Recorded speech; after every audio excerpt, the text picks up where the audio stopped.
नमस्कार, मैं हूं आपके साथ पूर्णिमा मिश्रा। हमारे खास प्रोग्राम क्या कहते हैं नरेंद्र मोदी में आज आपको सुनवाएंगे पीएम मोदी का वो ऐतिहासिक भाषण जो उन्होंने 25 फरवरी 2023 को नई दिल्ली में दिया। अपने भाषण में प्रधानमंत्री ने कहा कि आज देश के लिए और कर्नाटका की सरकार के लिए कर्नाटका का विकास एक सर्वोच्च प्राथमिकता है। पहले एक समय ऐसा भी था जब कर्नाटक में सरकार बनाकर लोग यहाँ के पैसे को बाहर ले जाते थे, लेकिन आज देश का पैसा, देश के संसाधन कर्नाटक के विकास के लिए ईमानदारी से समर्पित किए जाते हैं। साथियों, भारत की पहचान हो, भारत की परंपराएं हो या भारत की प्रेरणाएं हो, कर्नाटका के बिना हम भारत को परिभाषित नहीं कर सकते।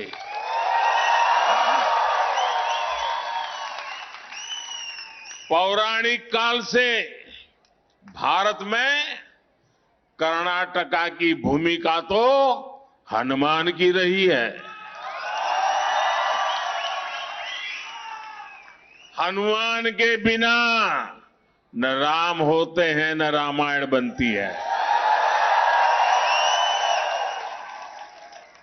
युग परिवर्तन का कोई मिशन अगर अयोध्या से शुरू होकर रामेश्वरम जाता है तो उसको ताकत कर्नाटका में ही मिलती है।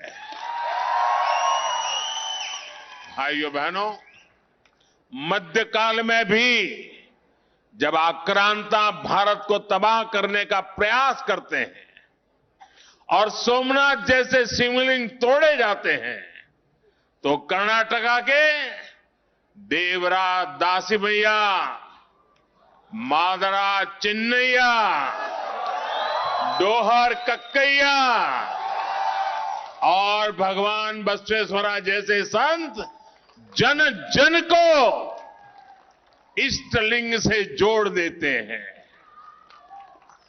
जब देश पर बाहरी ताकतें हमला करती है तो रानी अबक्का, ओनाके ओबावा, रानी चेन्नम्मा और क्रांतिवीरा संगोली रायन्ना जैसी वीर उनके सामने दीवार की तरह खड़े हो जाते हैं।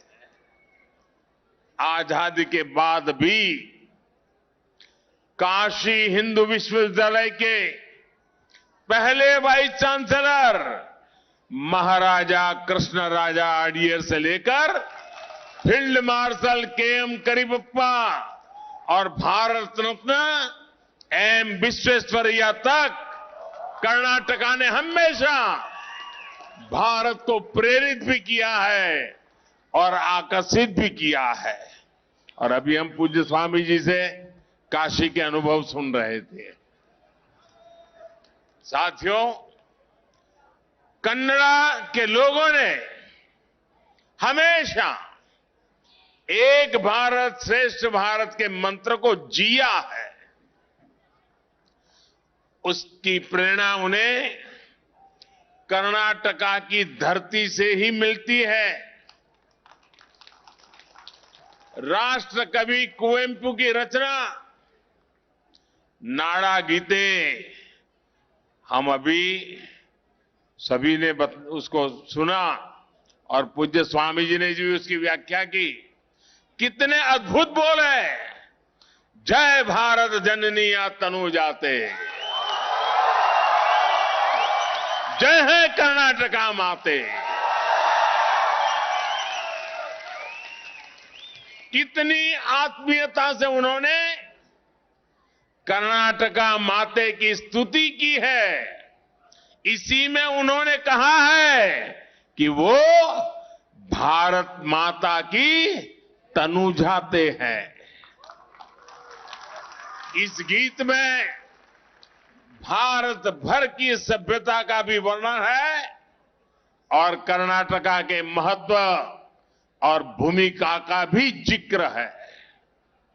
जब हम इस गीत के भाव को समझ लेते हैं तो हम एक भारत श्रेष्ठ भारत की भावना को भी समझ जाते हैं। साथियों, आज जब भारत G20 जैसे बड़े वैश्विक समूह की अध्यक्षता कर रहा है, तो लोकतंत्र की जननी, मदर ऑफ डेमोक्रेसी के रूप में हमारे आदर्श हमारा मार्गदर्शन कर रहे हैं। अनुभव मंटपा के जरिए भगवान बसवेश्वरा के वचन, उनके लोकतांत्रिक उपदेश भारत के लिए एक प्रकाश की तरह है। ये मेरा सौभाग्य है कि मुझे लंदन में भगवान बसवेश्वरा की मूर्ति के लोकार्पण का, हमारे इस गौरव के विस्तार का मौका मिला। साथ ही अलग अलग भाषाओं में उनके वचनों को रिलीज करने का मुझे अवसर भी मिला। ये उपलब्धियां इस बात का सबूत है कि कर्नाटका की विचार परंपरा भी अमर है, उसका प्रभाव भी अमर है। साथियों, कर्नाटका ट्रेडिशंस की धरती भी है और टेक्नोलॉजी की भी धरती है। यहां हिस्टोरिक कल्चर भी है और मॉडर्न आर्टिफिशियल इंटेलिजेंस भी है। अभी आज सुबह ही मैं जर्मन चांसलर से मेरा मीटिंग थी और मुझे खुशी है कि कल से उनका कार्यक्रम बेंगलुरु में हो रहा है। आज G20 समूह की भी एक बड़ी बैठक बेंगलुरु में चल रही है। साथियों, मैं किसी भी राष्ट्राध्यक्ष से मिलता हूं तो मेरा प्रयास होता है कि वो प्राचीन और आधुनिक भारत की दोनों तस्वीरें देखे। ट्रेडिशन और टेक्नोलॉजी, यही आज नए भारत का टेम्परामेंट भी है।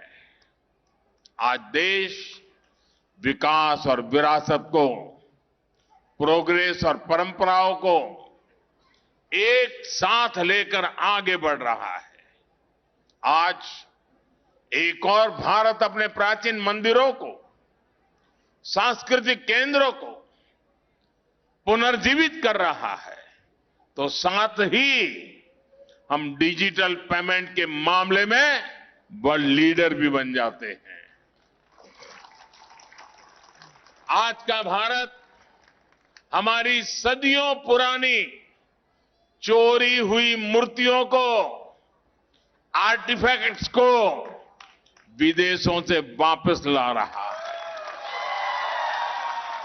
और आज का भारत विदेशों से रिकॉर्ड फॉरेन डायरेक्ट इन्वेस्टमेंट भी लेकर आ रहा है।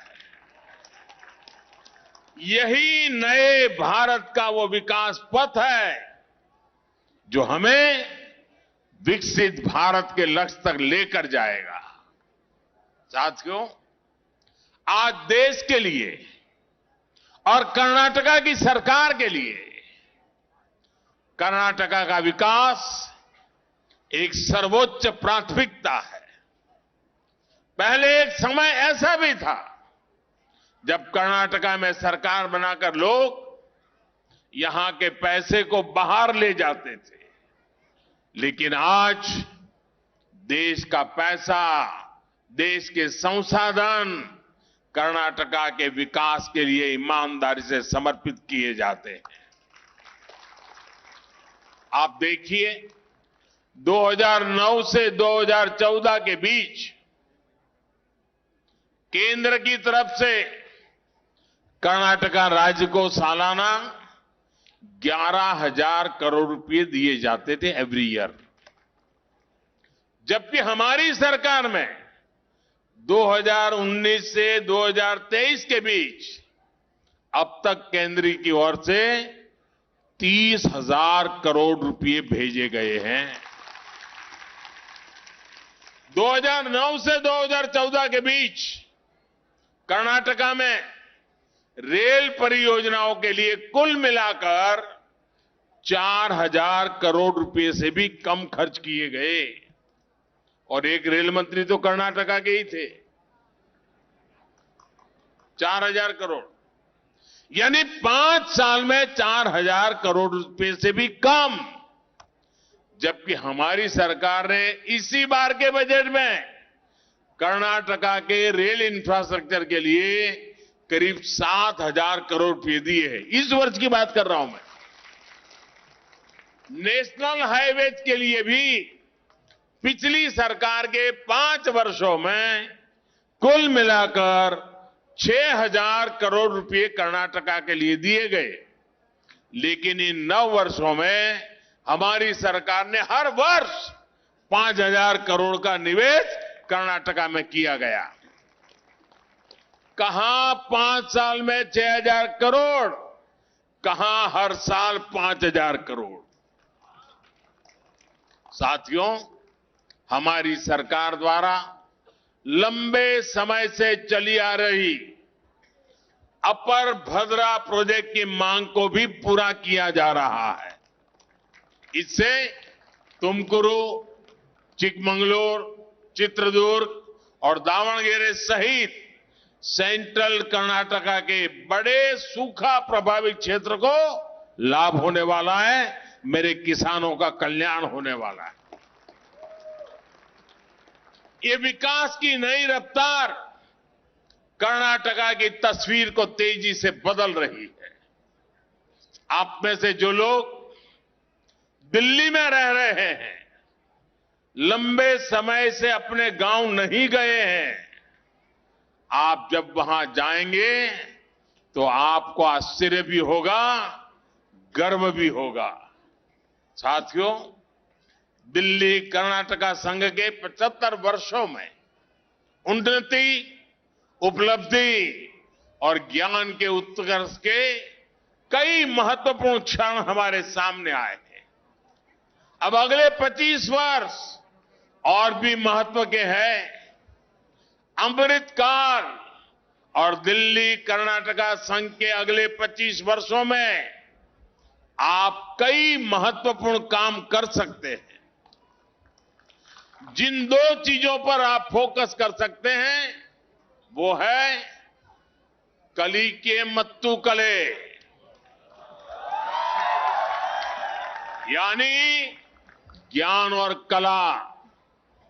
अगर हम कलिके की बात करें तो हम जानते हैं कि हमारी कन्नड़ा भाषा कितनी सुंदर है, इसका साहित्य कितना समृद्ध है। साथ ही साथ कन्नड़ भाषा की एक और विशेषता है, ये वो भाषा है जिसे बोलने वालों में रीडिंग हैबिट बहुत स्ट्रांग होती है। कन्नड़ भाषा के पाठकों की संख्या भी बहुत ज्यादा है। आज किसी कन्नड़ में कोई अच्छी नई किताब आती है तो कुछ ही हफ्तों में पब्लिशर को उसे रीप्रिंट करवाना पड़ता है।